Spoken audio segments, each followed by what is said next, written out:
Pinipig. Kasi yung pinipig rough siya and crispy. Parang nung trainee days natin, alam mo yung rough start, maraming challenges and uncertainties. But kailangan natin siyang pagdaanan. Naalala ko nung bata ako, at-try niyo bang magkuskus ng ice? Yes! Have you tried it? Yes! We tried it. Guys, hindi lang ito ang ice na meron tayo ngayon. We also have... Okay! Wait lang. Wow!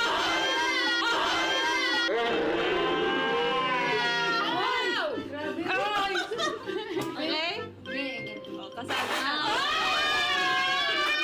Sige, gagawa natin ng move yaw. Be, isa pa lang yun ah! Patay! Masaugat ka ba? Now, we'll let it rest. ginagawa yun? Parang bread. Diba? Bang! Grabe! Hindi madaling magkuskus. Like, kailangan mo talaga gumawa ng effort. Kailangan mo paghirapan.